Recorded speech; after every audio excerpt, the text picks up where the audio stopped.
Bonjour, Bana Nzambe, Ezangande Kolabino, Jean-Claude Makwiza, disciple de pasteur Jacques Nabanza, que je salue, la pesi Papa Mbotenayo, ndenge na telemi awa. Il est là, na lingito solo là, sur la parole de Dieu. Oyo mateya, oyo muke na bungisi na yango, ezali kota na thème ete, eloko nini oyo, ekuko sala biso Bana Nzambe ete, toko wakokota na kati ya bokonzi na likolo te. Comme je peux dire aussi en français, qu'est-ce qui nous empêche pour entrer dans le royaume de Dieu? Il nous nous a empêché. Mais pour commencer, dans l'ingi, tous à la locale, les chrétiens de Béret.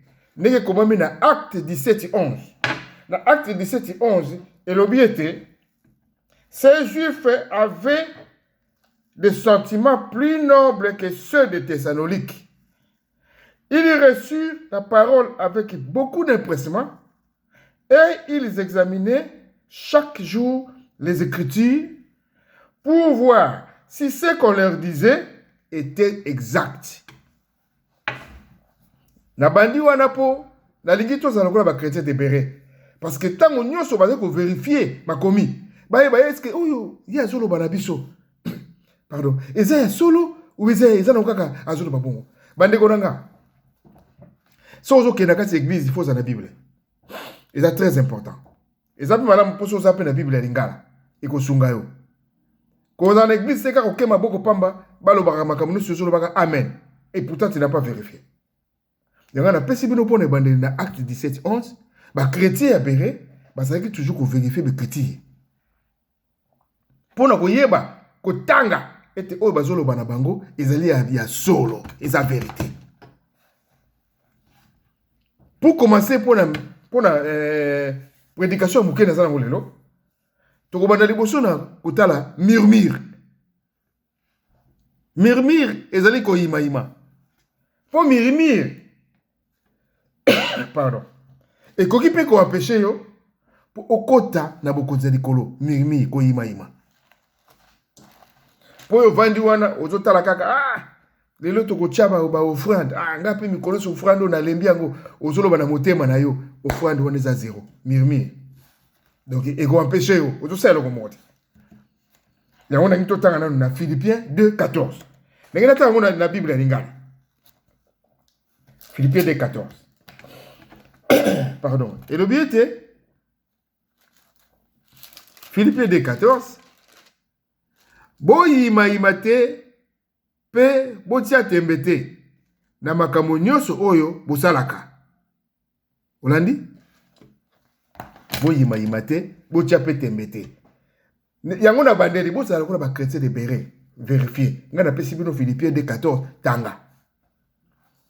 To ko pe tanga lisusu pe na Jean 6:41 à 43. Nyonso na makomi Bible na maboko toujours tanga ba verset. Jean 6:41 à 43. Pardon. Jean 6. Magamanzambe. So woni ko kota yango. Ozomuna ke. Izaka makambo facilité.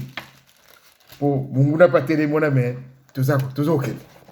Jean 6:41 à 43. Voilà toujours le bela murmure. Elobini.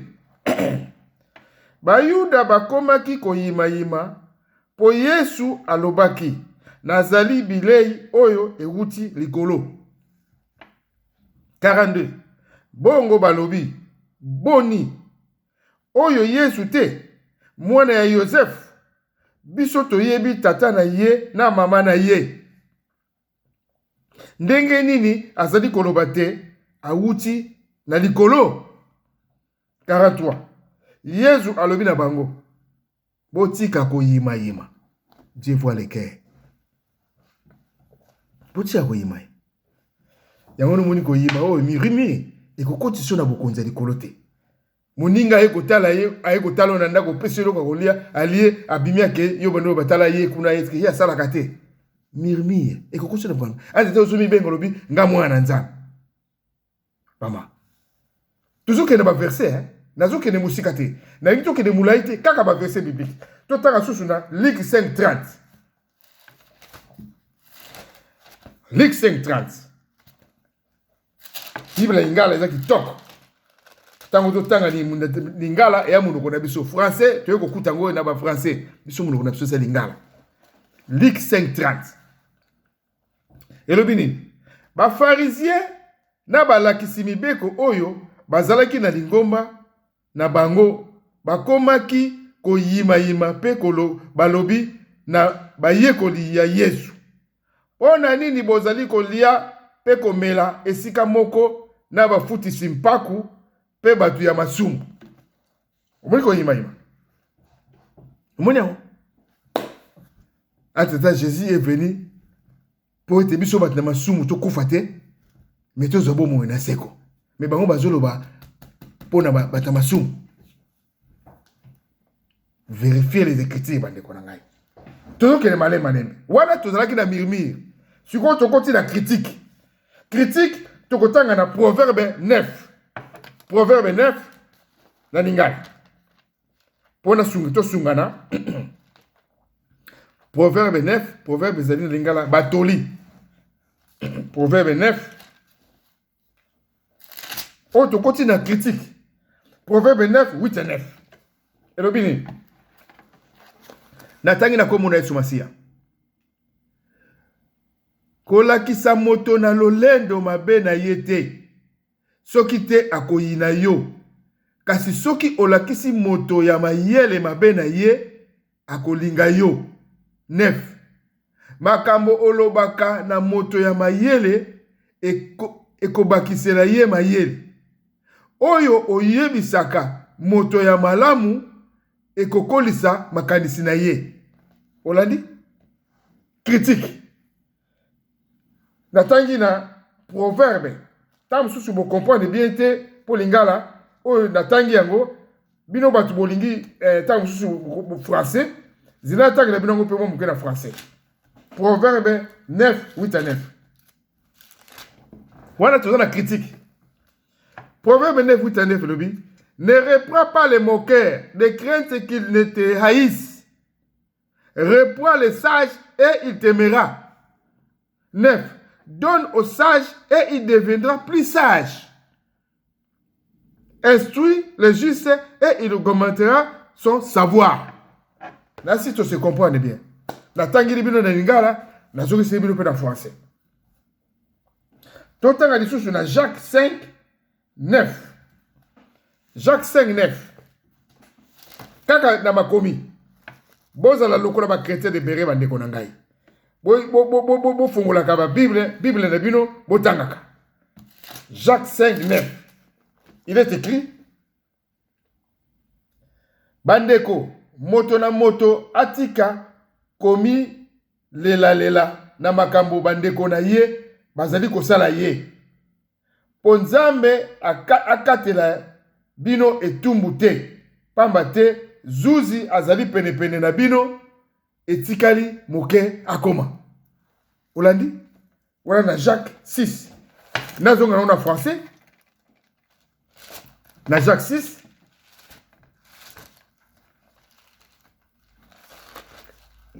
Oh, Zamba Koumama. Zamba vraiment Koumama. Jacques 5. Jacques 6. Jacques 5.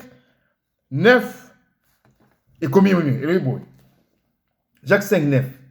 Ne vous plaignez pas les uns des autres, frères, afin que vous ne soyez pas jugés. Il y a un monde dans le Bible, il faut la Bible. Parce que vous avez le Bible, vous avez Jacques 6. Mais Jacques 6, c'est ça. Moni, mais ce que on a tel Jacques 6, c'est Jacques 5. Il y a un Bible, vous avez le Bible, chrétien de Péré. Parce que n'a pas vérifié ma commune, pour comprendre. Ngazo pesa bino ba verset. Oza na capacité de voir nandaku, au fond de Bible na yo, obandi kotanga yango calmement sur le verset oyo ba yebisi yo. Soko totanga sous na Matthieu 7:3, na Matthieu 7:3, to soko na Matthieu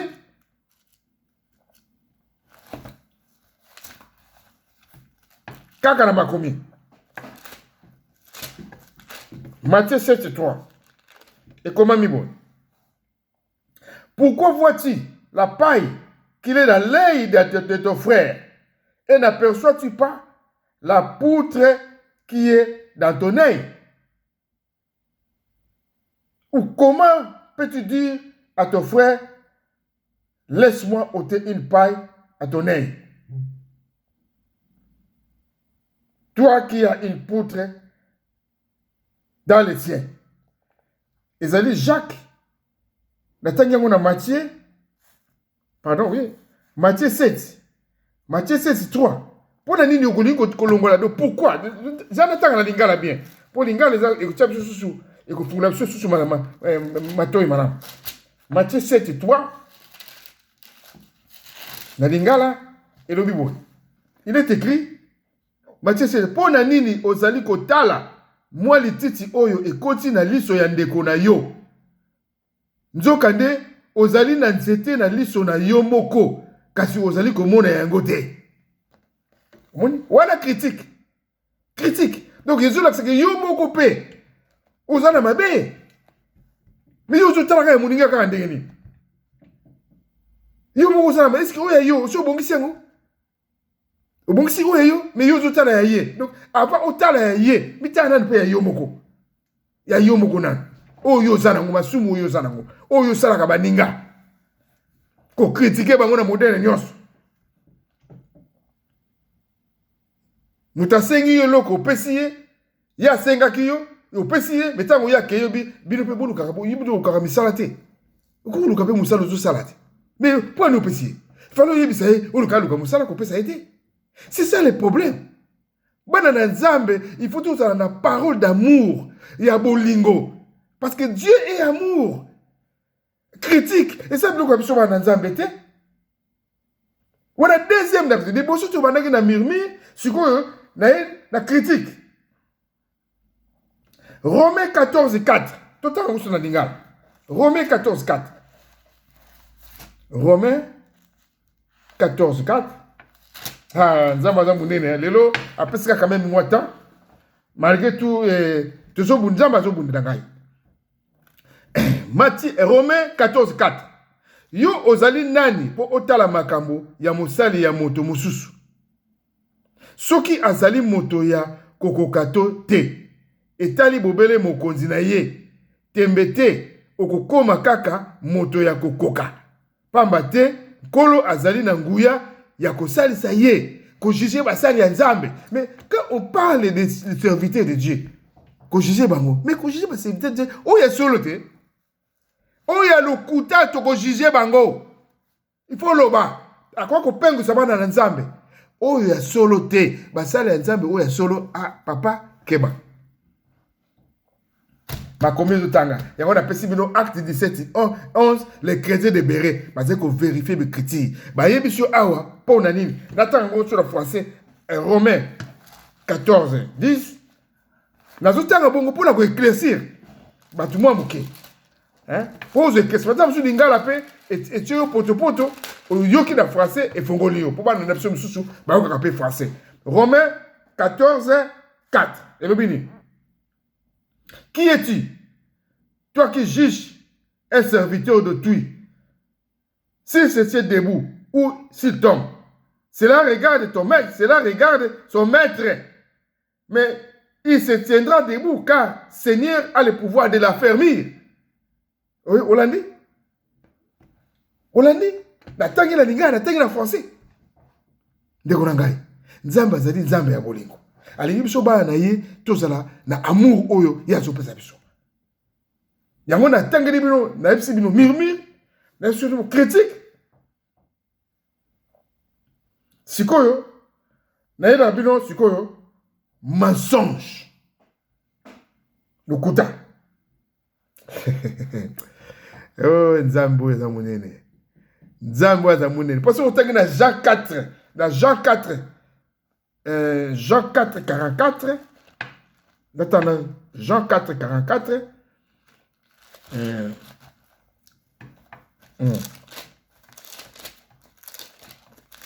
Jean 4 44. Non. Jean 8 44. Amen. Dans Jean 8 44, et comme vous avez pour père le diable et vous voulez accomplir les désirs de votre père. Il a été meurtrier dès le commencement et il ne se tient pas dans la vérité, parce qu'il n'y a pas de vérité en lui. Lorsqu'il profère les mensonges, il parle de son propre fond, car il est menteur et le père des mensonges. Alléluia. On dit tout des enfants d'Arboya. Dégonanga. Acte 17 et 11 de Chrétien de Béret, tanga version 1. C'est ça qui te quoi? Et ça qui te quoi? Le père des mensonges. Mon dit tout enfants d'Arboya. Tout enfants d'Arboya. Tout n'abi. Banani banana nzam. Biso nous tuba. Biso nous tuba banana nzam. Mutumuka kulubati kaza mona satana. Mais le côté va na munoko. Biso nous tuba banana nzam. Dieu est grand. Il est puissant. Jésus qui parlait, il est le père des mensonges. Jonathan Ronalingala. Naningala. Yohani 8. Naningala est dans Yohani 8. 44. Et le bini. Et comment mibou? Yohani 8, 44. Pardon. Yohani 8, 44. Natangi na komuna Yesu Masia. Bozali bana ya Zabolo. Pe bolukaka kosala bobele makambo oyo tata na bino alingaka. Uta ebandeli ye azalaka kaka mobomi. Pe aboya makambo ya Nzambe. Makambo ya solo ezali na ye te. Tango akosaka lokuta wana eutaka na motema na ye. Pamba te azali moto ya lokuta. Pe tata na yango. Okita ningana? Mensonge. Biloko oyo ekokanga yo biso e po tokota na bokonza likolo. Yango na tango nyoso mwana na Nzambe faut zonga na 1 Jean 9 confession des péchés. Il faut ko sambela ko yeba ka péché na yo masumu yo sali journalier eza ndenge nini. Ko yeba ko sambela. Soko totala basango ndi tomona ba catholique. Toyoke ne l'église catholique biso pe. Bo uti église bobimi. Sango za na mwenda ko muka muke wana bato bazoki ndekuna ko tubula masumu. Moni basango po nini confession des péchés bato ko ngolo tubula masumu bango to mona ne na église o yebi catholique ensemble ayebi makamuna lobi. Satan c'est le père des mensonges. Soko landi na église catholique vanzembo Ananias na Safira soko tali Ananias na Safira mensonge soko tangango na acte 5 1 à 8 acte 5 1 à 8 c'est dans la Bible na acte 5 1 à 8. Oh, Nzambo yo. Azamonene. Le pesinga moyen quand même. Ya kutelema. Ko prêcher quand même Wandambo oyo. Obongiseleringa. 1 à 8. Sokotali awa. Mais un homme nommé Ananias, avec Saphira, sa femme, vendit une propriété, se rendit une partie des prix à sa femme. Sa femme le sachant, puis il apporta le reste et le déposa aux pieds des apôtres.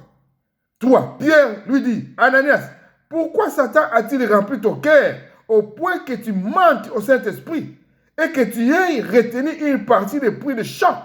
4. S'il n'est pas été vendu, ne te resterait-il pas? Et après qu'il a été vendu, les prix n'étaient pas à ta disposition. Comment as-tu pu mettre en ton cœur un pareil dessein? Ce n'est pas à des hommes que tu as menti, mais à Dieu. Ananas na Safira. Tanga yango na acte 5, 1 à 8. Okomona ndenge nini bango mibale na Ananas na Safira bakufaki pour la lokuta. Dozola kiseki bakeneki bamonaki bokonza likolo te. Acte 17, 11, mandekonangai. Vérifiez les Écritures comme les chrétiens de Béret. Kokeneke église, maboko pamba te. Zala na Biblia. Sinon, bako kosa kayo na modèle nyonso. Tina elanda kuno bako kosa yo. Mensonge. Et kokanga ba porte na yo pour kokota na bokonza likolo. Omoni? Vraiment na kumisi Nzambe na ndinga pesi ngai mayele oyo. Makasi, apesika makasi oyo ete na fungu la Bible puna kote ya bana na Nzambe. Yamisusu 4 zali rancune et refus de pardonner. Rancune et refus de pardonner. Koboya kolimbisa. Ah! Nzambe waza munene Si vous avez commis, vous comprenez ma camébélé. Tu as dans Hébreu 12, 14 à 15. Hébreu 12, 14 à 15. Zéla d'atanga yango. Vous avez la chrétien de Béré Bandekonangai. Nazo que les mambangu bangu po, na lingi to 6 yango. Hébreu 12. Hébreu 12, 14 à 15. Et le bini. Recherchez la paix avec tous et la sanctification sans laquelle personne ne verra le Seigneur. Recherchez la paix avec tous. C'est ça qu'on a l'ingal. Hébreu. Hébreu. C'est ça qu'on a l'ingal. Zamba Zamouni. Hébreu 12, 13. Hébreu 12, 13. Alléluia. Nataki na komona Yesu Masia. Bozala bosala banzela ya malamu. Pote ata bato ya tengu babeta libakute kasi batambola na ndenge ekoki. Recherchez la paix avec tous. Sans la sanctification, personne ne verra le Seigneur. Yo ke na l'église. Kotonga batu yo. Kofinga batu yo. Kotie kotala batu misu mabe yo. Ante to lobi na kotamwa na vie ya sanctification parce que na yebi mibali te. Donc oh bino botelemela ezakaka koyeba mibali, sexe yango na nde. Mais kotamwa na kobanga nzambe rien. Kalomoni kotonga batu yo zawana. Place de so bafinga ka batu zali. Okay, ezala kat na yo. Place au côté batu so baba mona yo yondo zali donc soki nani? Papa. Ekokanga nzela na yo pokota na bokonza likolo. Omoni? Murmure, critique, mensonge, rancune et refus de pardonner. Les sous-mounini ou balimbi sakate. Yem saka les sous-mounini ou balimbi sakate. Na pesi bino ba verset oyo, mais bino na lingi na ba commentaire na bino bo yebi sangai bo komelaka ba verset oyo péché nini oyo balimbi sakate. Moi c'est adultère kuta sadaka adultère Yesu ayebisi ye oyo asali nanu babete abamba libanga. Bangoni sur batuna ki Yesu atuni bato basala ki yo balika ba bomo ba kepe bangoni sur ke Jésus le dit moi aussi je te condamne pas. Va et ne fais plus. Asala ki adultère non? Ba bomo ki akedeki non? Hein? Parce que nzoto nzambe mutasalam. Sexe nzambe mutasalam. Na liko uzongo kende kuna na kende suna na ko dévier. Na ko dévier. Nazo rawa. Refus de pardonner. Hein? Quoi ba kolimisa moninga. Parce que Pierre na kati ba combien zo na Jésus, Jésus, est-ce que moninga salinga mabe na Yesu salinga mabe na Jésus limbisa moninga na yo même 7 fois 77 fois. Donc c'est qu'on limbisa no kaka. Moni pas si bitumbezele limbisa. Ya moni refus de pardonner. Rancune. So moni mutaza na rancune avani na kona kata nzoto akoko bomayo. Akoko bomayo. Voilà. Akoko bomayo. Parce que ça nango Ezobote, ezokole. Ti akoko bomayo. Rancune, motema mabe, et vandi na kati nzoto na moto. Vraiment, ezali sengo mingi po nzambe apesinga makasi oyo na tango oyo na bino. Tika nanu na tanga nanu na soala bandeko na ngai. Sixième na susu ingratitude. Pour la ingratitude, na kopesa bino verset, il y a Luc 17, 11 à 19. Luc 17, 11 à 19. Et ça dit nini? Ah, gloire à Dieu. Gloire à Dieu. Luc 17, 11 à 19. Dans Luc 17, 11 à 19, basolo belle ingratitude. On parle de 10 lépreux. Jésus, 11, s'est rendu à Jérusalem, passé par la Samarie de la Galilée. Comme il est entré dans un village, 10 lépreux vinrent à sa rencontre. Se tenant à distance, 13, il élevèrent la voix et dit, 14, Jésus, Maître, aie pitié de nous. Dès qu'il les eut vus, il leur dit, allez vous montrer au sacrificateur. Et pendant qu'ils y allaient, ils arrivaient qu'il fut guéri. Guérison parce que c'est la parole. Il a fait ce qu'il voulait. Il a dit, allez, c'est le sacrificateur. Mais là, il a donné déjà la guérison. Oh, Zambo, il a donné. Alors, allez, sa parole est partie guérir. Et qu'est-ce qui s'est passé? Jésus, 14, Abi, 15. L'un d'eux, se voyant guéri, revint sur ses pas, glorifiant Dieu à haute voix. Il tomba sur sa face aux pieds de Jésus et il lui rendit grâce. 17. C'était un Samaritain. A zongi, ya zongaki. Hein? A fukami pa Yesu, qu'on rende grâce dans ma colonne. Jésus prenant la parole dit, 17. Les 10 n'ont-ils pas été guéris? Et les 9 autres, où sont-ils? On est gratitude. Hein? On est gratitude. 18. N'est-il pas que cet étranger pour revenir et donner gloire à Dieu? 19. Puis il dit, lève-toi, ta foi t'a sauvé. Alléluia. Au monde dit, ta foi t'a sauvé. Parce que Jésus-Christ, il est venu pas pour des guérisons. Jésus est venu pour que nous soyons sauvés. À qui pour la guérison? Mais il y a même dit, ta foi t'a sauvé. Donc, au biki, bah wana bakende kwana, bah qui guérison. Mais bah biki te. Jean 3,16. N'attends que dans français mon moqué. Qu'est-ce que Jésus, il est écrit dans Jean 3,16. Oh, Nzambe monene. Verset mon na komaka côté mais Nzambe azoko laksaka et yelinga kaka na lo bango na tsikoyo. Jean 3,16 parce que pour sauver, écoutez, Jean 3,16. Vous allez la chrétien de Béré. Pour ko papier koyi ici. Jean 3,16. Il est écrit. Car Dieu a tant aimé le monde qu'il a donné son Fils unique afin que quiconque croit en lui ne périsse point, mais qu'il ait la vie éternelle. Tout en 17. Dieu en effet n'a pas envoyé son Fils dans le monde pour qu'il juge le monde, mais pour que le monde soit sauvé par lui. Pour que le monde soit sauvé. Il y a un homme qui m'a dit que ta foi t'a sauvé. Donc lui, il a mérité le royaume. Mais les autres, ils ont pris seulement la guérison.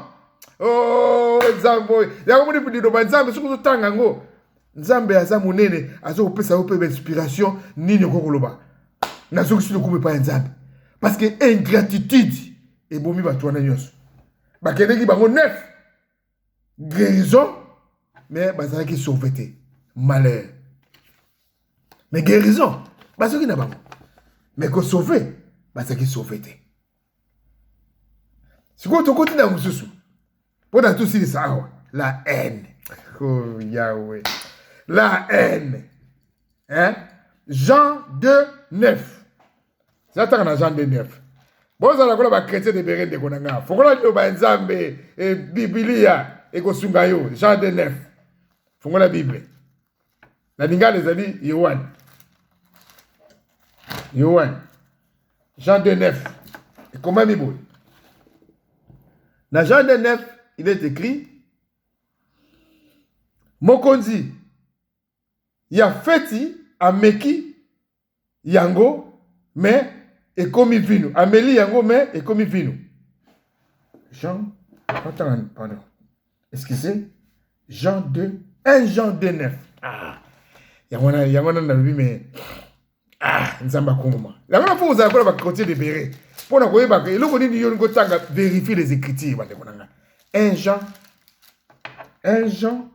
2 9. 1 Jean 2 9. Et comment mibo? Voilà. Moto oyo alobakate atambolaka na moi. Na moi. Nzokande ayinda kande kona ye. Azali kaka na molili ti sikoyo. Moni? Azaka na molili. Oyi na kande kona yo. Yengo oyo no bike tito kokufa. Tiliwa. Ah! Mama, tiliwa. Mais tant que tu wana yo tango yo kufi yo ke mamona li felote. OK malamoko. Direct c'est parti. Tili wa. Ndeko nanga. Nezelo ko mabe. Omoni eko bloquer nzela na yo po okota na bokonzi ya likolo. Ozala Musala nzamba yebisu yo tanga ba verset oyo. Tanga. Azo pesa yo ngo po o comprendre, o kola na liloba. Yo kuno vando lobe ye peka ko tumisaka batu. Okutanga note mais ye azo sala musana ye. Il fait son travail. Et toi, yo zuluka ko guérir, o zuluka ko périr, ou bien zuluka nini na vie. Et on a Jésus qui na Matthieu, ceux qui sont mes frères et sœurs, c'est ceux qui écoutent la parole de Dieu et qui la mettent en pratique.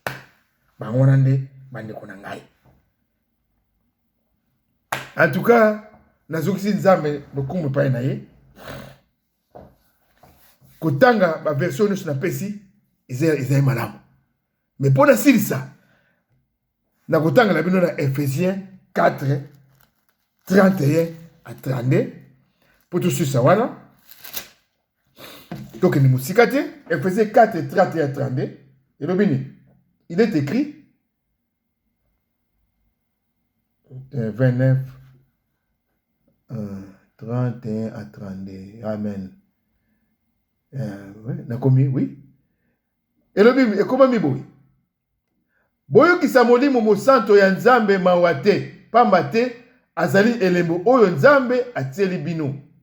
Et la kisite ye akoya kosilisa ne wana na tangi 30 31 bolongola na kati na bino makambo nyonso ya mabe kanda koswana koyinana kotomboka kofingana kasi bolinganaka bosalisanaka pe bolimbisanaka ndenge nzambe alimbisaka bino pona Kristo.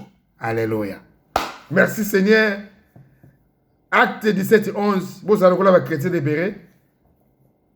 Kotanga loba oyo eza malamu pour le banzambe eza sengo.